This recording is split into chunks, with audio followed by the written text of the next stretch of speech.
जय हिंद साथियों।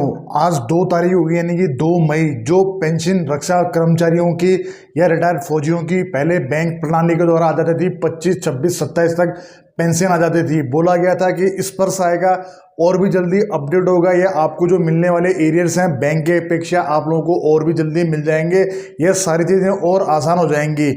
इस सिस्टम को आए तकरीबन 5-6 महीने, शायद मेरे ख्याल से उससे भी ज़्यादा हो चुका हुआ है, लेकिन आज 2 तारीख होगी, अभी भी जो फौजी रिटायरमेंट पर्सन है उनकी पेंशन नहीं आई। आप लोगों को लग रहा होगा पेंशन 2 तारीख तो रही है तो नहीं आई तो क्या हो गया। आप लोगों को बताना चाहूँगा कि जब एक आदमी जब सेवा में लगता है, उसकी एज होती है 17.5 या पहले के टाइम पे होती थी 16 साल।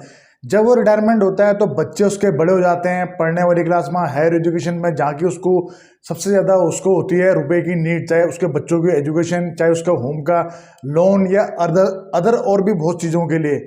तो जिसका ईएमआई 1 या 2 तारीख को कटता है, क्योंकि पहले तो पेंशन आ जाती थी 25, 26, 27, 28 इन तारीखों के बीच में। अब सोचिए उनका क्या होगा। तो इसके लिए कौन जिम्मेदार है?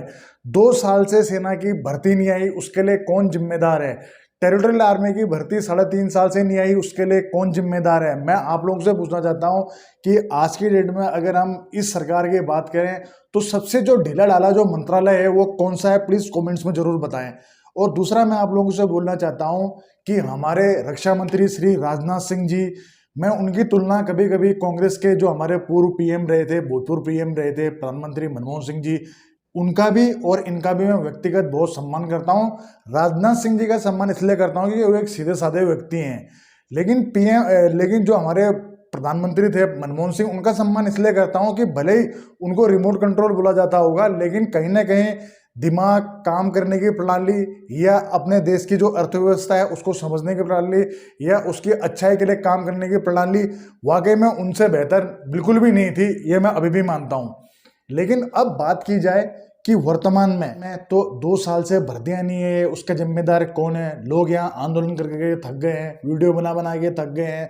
अब बात बताएं भी तो अपनी बताएं किसको, कहें भी तो कहें किसको? दिल्ली से लेके हर जगह इंडिया से लोग, आपने देखा होगा कि कभी मध्य प्रदेश में जान दे रहा है, कोई भिवाड़ी में जान दे रहा है, उसके बाद इनके कान में जुएं रेंग नहीं रही। अब करें तो करें क्या? कसम से इतने बेबस, इतने लाचार हो गए हैं हर तरफ से कि मतलब अपना दुगड़ा किसको गए। आज मैं ही नहीं, मैं अपनी बात नहीं कर रहा हूँ, मैं तो रिटायरमेंट होने के बाद मैं भी जॉब करता हूँ, लेकिन मैं उन तमाम जिनकी जो एज वाले हो जाते हैं, जिनकी 24 साल या 26 साल या जो 32 साल सेना में नौकरी करके आते हैं, जिनके बच्चे कॉलेज या कोई हायर एजुकेशन कर रहे होते हैं, सोचिए उनको कितना फर्क पड़ता होगा ऐसी डिले पेंशन आने की वजह से। और दूसरा, मुझे ये समझ में नहीं आता कि एक डिफेंस में, ये मैं आप लोगों से सबसे एक राय जानना चाहता हूं कि क्यों ना हमारा रक्षा मंत्री एक बहुत अहम रोल होता है, मतलब रक्षा मंत्रालय, एक रक्षा मंत्री एक देश का मतलब कि बहुत ही जबरदस्त इंसान होना चाहिए, उसकी एक अपनी अलग पहचान होनी चाहिए, उसकी एक अपनी दाग होनी चाहिए। और मैं कहना चाहता हूं कि क्यों हम आज ऐसे सिस्टम में, ऐसा क्यों नहीं है कि हमारे जो एक सैनिक होते हैं या जो हमारे ऑफिसर्स हैं, आज भी गवर्नमेंट में कई हैं, चाहे आपने देखा होगा जनरल वीके सिंह हैं, उनको दे रखा है नागरिक उड्डयन मंत्री, वो भी राज्य नागरिक उड्डयन मंत्री, या मतलब सेकंड लेवल के मिनिस्टर कहते हैं इनको, यानी कि फ्रंट में नहीं, फ्रंट में ज्योतिरादित्य सिंधिया है, शायद उम्र में उनके बेटे से भी छोटे होंगे, तजुर्बे में तो कहीं उनसे कुछ भी नहीं होंगे उनके बराबर। उसी प्रकार हमारे जो हाईवे, उसके बाद उनको दूसरा दे रखा है अपना ट्रांसपोर्ट और हाईवे मिनिस्ट्री। तो चलो उसको तो मानते हैं कि नितिन गडकरी जी बहुत अच्छा काम कर रहे हैं, उसमें बिल्कुल भी दो राय नहीं है। नितिन गडकरी जी वाकई में बहुत अच्छा काम कर रहे हैं, जो अच्छा कर रहा है उसके लिए अच्छा बोलेंगे। लेकिन राजनाथ सिंह जी से हम कहना चाहते हैं, इतने युवा लोग अपनी एज से जा रहे हैं, कभी उनके बारे में आप सोचते हो? रैलियों में आप बोलते हो भर्ती आएगी कब? एज रिलैक्सेशन इनकी तो कोई गलती है ही नहीं, कोरोना को इतना लंबा टाइम हो गया है लेकिन भर्तियां नहीं निकली, इनकी एज निकल गई, उसके लिए जिम्मेदार कौन है? पेंशन व्यवस्था इतनी लेट हो रही है, इसके लिए जिम्मेदार कौन है? कौन इस चीज का जवाब देगा? अब कहें तो कहे किससे? और वो मामला हमारा सुप्रीम कोर्ट में वापस चल रहा है, उसकी भी उम्मीद कमी है कि 3 महीने में आ जाएगा।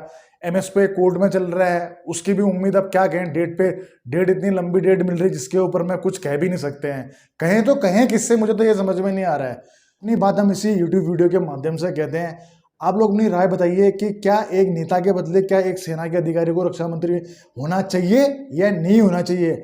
आप लोग प्लीज अपनी राय जरूर दें। भर्ती को लेकर आप क्या सोचते हैं, या हमारा रक्षा मंत्री कौन होना चाहिए उसको लेकर आप क्या सोचते हैं, या आपके सुझाव हमारे पीएम मोदी के लिए क्या हैं? कृपया ये कमेंट्स में जरूर बताएं। जय हिंद, जय भारत।